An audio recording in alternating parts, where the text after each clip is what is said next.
Holy smokes, do we ever have a lot to cover in this video. Elon Musk defends Pierre Poilievre, and then you have a new petition to make Justin Trudeau resign, and you have Trudeau throwing a bit of a tantrum on live television. So, well, I guess now that I think about it, it's all pretty much normal stuff, and yeah, it's just Canadian politics. It's not really boring. Canada is full of adventure and misfortune because Justin Trudeau is, of course, still our prime minister. But if this petition does get off the ground, who knows? Maybe we'll have ourselves an early election. Welcome back to another video, everybody. Before we get into it, I want to encourage you all to smash the like button, subscribe if you haven't yet already. It does really help grow the channel, and I hope you consider turning post notifications on so it adds a layer of insurance so you can actually be notified of upcoming videos. And boy, oh boy, do I have a surprise for you guys. If you've been following the channel and you've been following the ongoing protests, you know that the tractors, the farmers are protesting around the world, around Europe, and even here in Canada. And if you want to support it,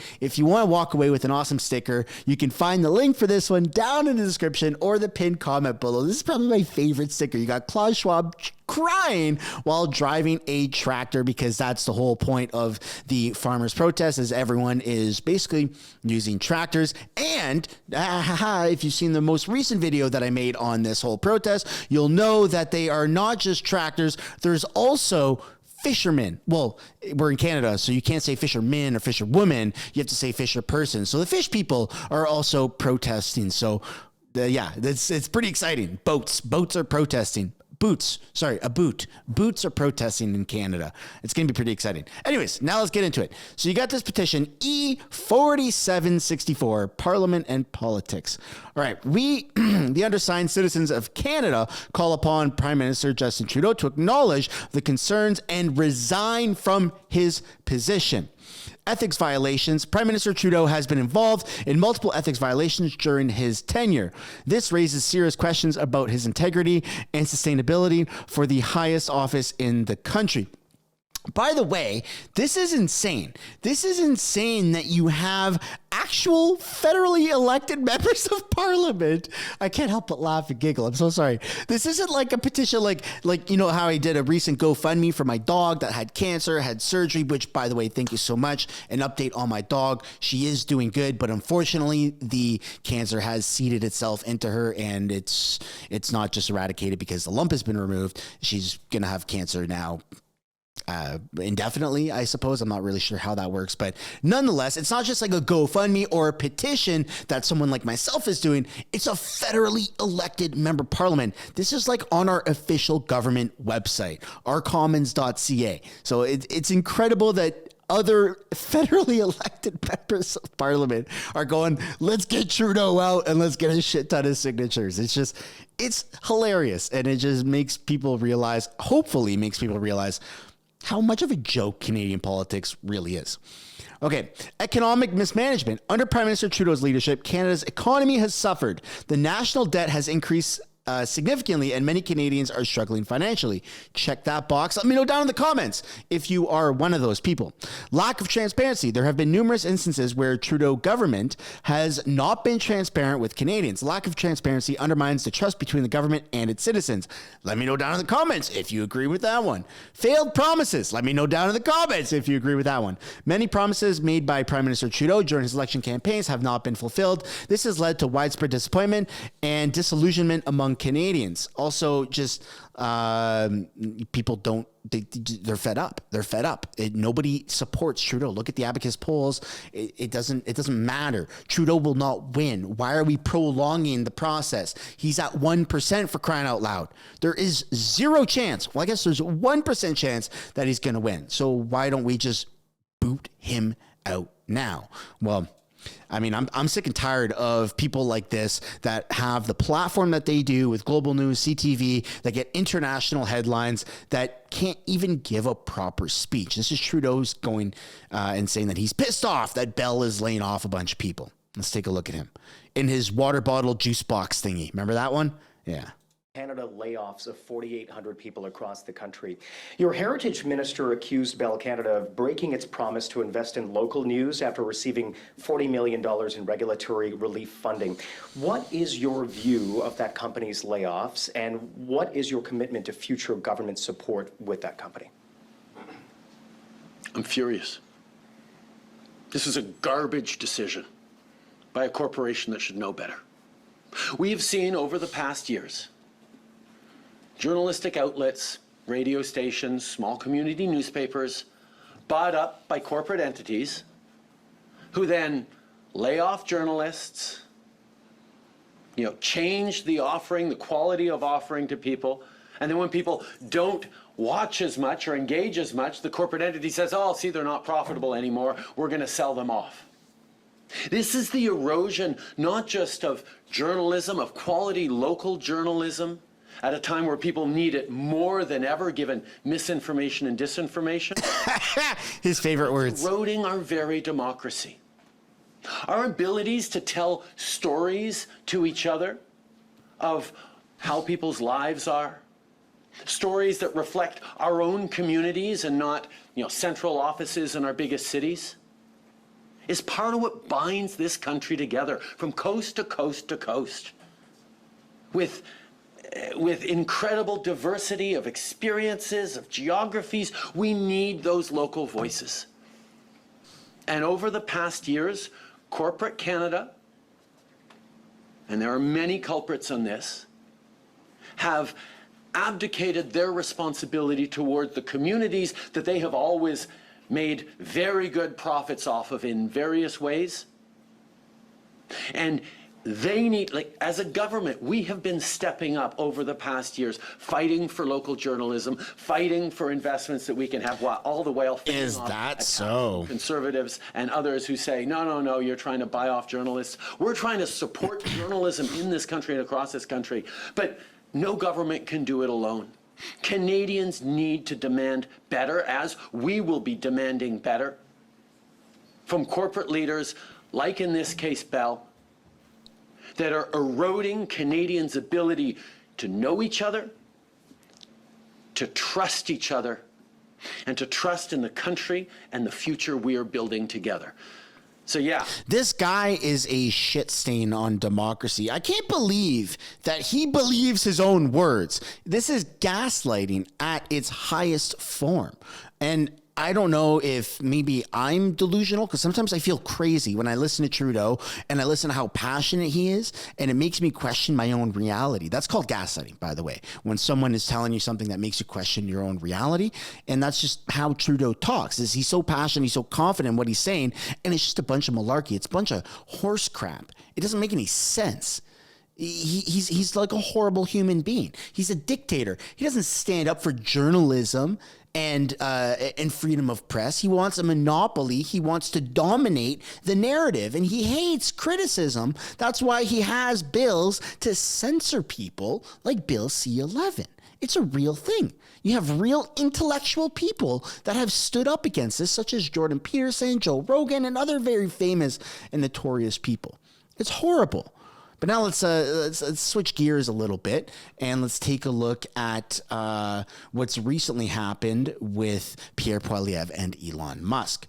Pierre Poilievre posted this on X. The Toronto Star is trying to write a hit piece on the fact that my wife bought a small $300 splash pool a couple years ago, which we paid for and put up ourselves. Separately, they are attacking us for the NCC installing a safety fence at the Stornoway to protect our kids after threats to my family. This is a ridiculous attack. So here's his kids, and you can see the pool down in the cart. Probably looks like a Canadian Tire. In fact, I guarantee you that's a Canadian Tire. You can tell by the tiles on the ground. There it is right there. And there it is installed. And you have Elon Musk that says the Toronto Star has become Canada's Pravda. And the actual post on Pierre Poilievre's tweet has 1 million views. It has 15,000 likes. And when you look at Elon Musk's comment, has 13,000 likes. It's insane, the crap that the press is trying to throw at Pierre Poilievre. And you have massive people such as Elon Musk, who owns X, formerly known as Twitter, that is saying, no, that's a shit stain article, and we don't support that. And here's another one that you're obviously going to have probably a similar conclusion to. Pierre Poilievre, this is the Toronto Star, Pierre Poilievre claims that 40 offenders were arrested 6,000 times in Vancouver in a year. Is this actually true? Yeah, it is true, man. It is true. These are facts. These are numbers that you can go and look up yourself.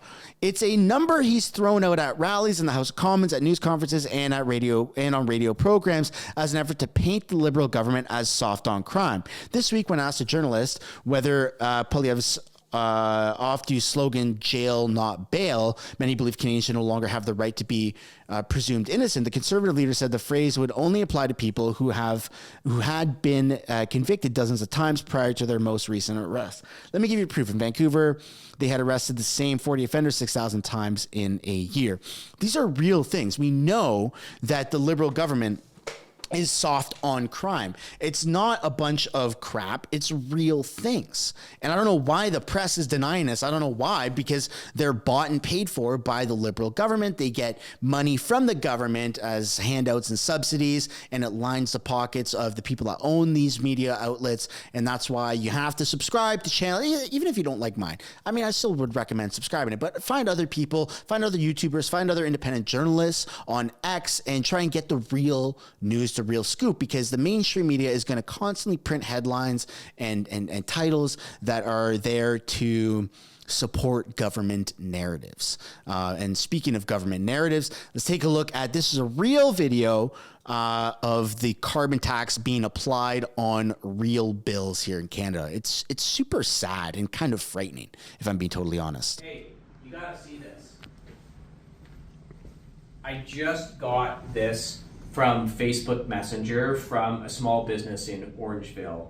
It's unbelievable. You gotta come and take a look at this bill. It's their gas bill. So look at this. The gas supply charge, that's the amount of gas, $600. The federal carbon tax is $585. It's literally as much as they're being charged for using gas. And they're gonna have to pay HST on top of that. This is what's happening to every single business, big and small, across Canada. And you wonder why everything's so expensive. It's unbelievable. This is the biggest ripoff a government has ever come up with. And guess what? It's going up again on April 1st. Thank you, Justin Trudeau. I don't know about you guys, but I got a family. Okay, I've got a kid. I've got a daughter that's 15 months old, and I have another one on the way.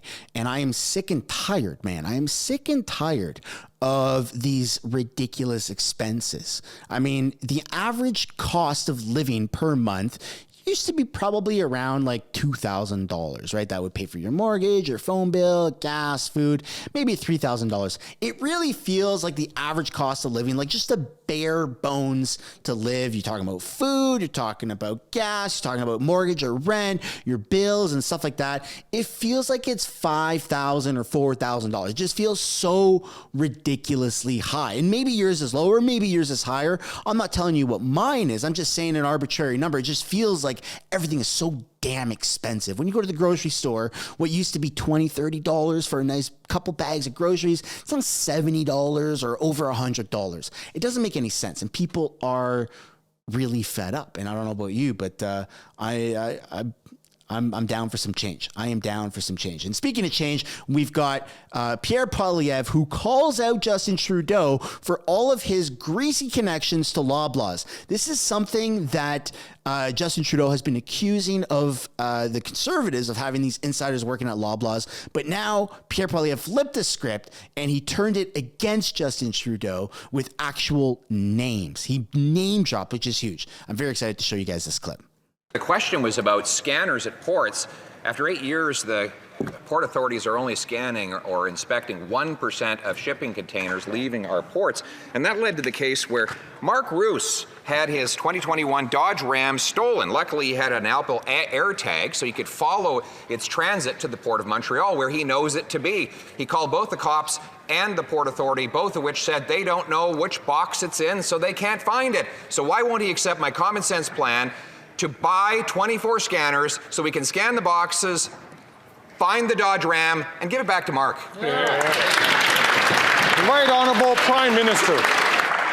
Mr. Speaker, this would be perhaps a little more credible from the Conservative Party if they hadn't cut 1,000 CBSA officers when they were last in government. And they'd proposed to cut 400 more if they had won the 2015 election. The reality is we restored every single border officer they cut and added 800 more. And we're continuing to do the necessary work.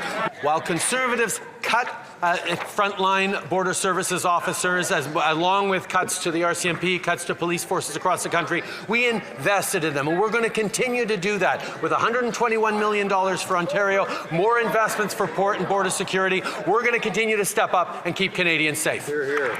The Honourable Leader of the Opposition. You know, the Prime Minister's strength is not math, but the facts are that we took office, there were about 12,000 working as CBSA officials, and when we left office, there were over 14,000. Oh. So 14,000 is more than 12,000 to help the Prime Minister with the numbers. It's true that we cut back office bureaucracy and high-priced consultants, which he has ballooned, and that's why after 8 years, he has increased auto theft by 32%. Will he accept our common sense plan to cut high-priced consultants and hire more front-line inspectors? The Right Honourable Prime Minister.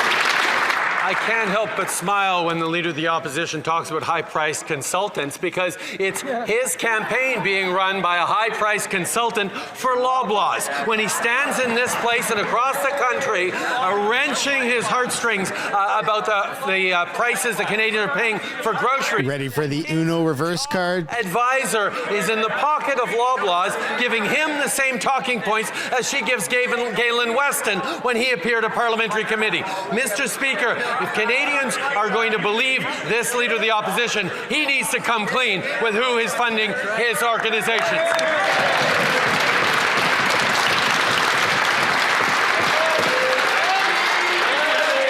Sure getting desperate if he has to blame Conservative campaign workers for the fact that he raised food prices, especially when, Mr. Speaker, the Prime Minister's new marketing director, Max Veliket, did marketing for Loblaws for 4 years. Don Guy, the Prime Minister's chief pollster, works for GT & Co., which collects checks from Loblaws. As does Dan Arnold, his other pollster, getting checks from Loblaws. Are they the ones that forced him to quadruple the carbon tax on our food? You can tell it's Wednesday because this morning the members of the Conservative caucus got to hear directly from Jenny Byrne, who sits in their caucus with them, giving them advice. So that is exactly where they're coming. When she is actively on the Loblaws payroll, while at the same time feeding lines to the Leader of the Opposition about food prices and concocting a theory around carbon price and grocery prices that, as the member from Regina Louvain pointed out yesterday, has no basis in fact. We see the kind of torque he chooses to pull. Mr. Speaker, he makes it too easy. He talks about caucus meetings and Loblaws. Get this. The Prime Minister had someone who is his director of caucus services named Julie DeWolf, who is now a lobbyist for Loblaws.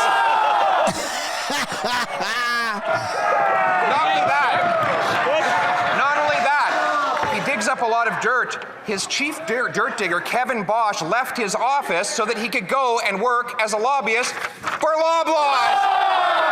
Would he like us to continue going down the list of all of his Loblaws lobbyists, Mr. Speaker?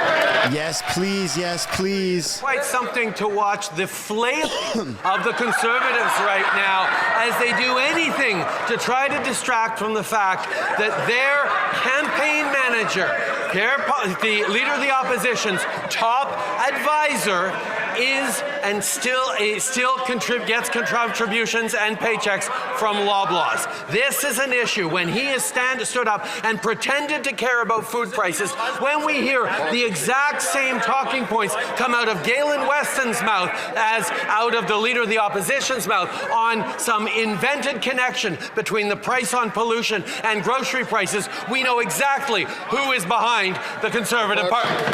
It's time to give up, Trudy. It is over. He's been exposed too many times to count. And I've said it before and I'll say it again. I think that Pierre Poilievre could do blackface not once but twice, but no more than that, and invite not more than one Nazi into Parliament. And he would still win the next election, because that's how much Justin Trudeau has fucked up and lost confidence of literally every single Canadian and people from around the world. But I'd love to know what you guys think down below in the comments. If you have any questions, comments, or concerns about any of the topics that were covered in this video, that is where we're going to end it. I'd like to encourage you, before you take off, to smash the like button, subscribe if you haven't yet already. And if you want a sticker, you can find the link down in the description or the pinned comment below. Thanks for watching, and I'll see you guys in the next one. Bye for now.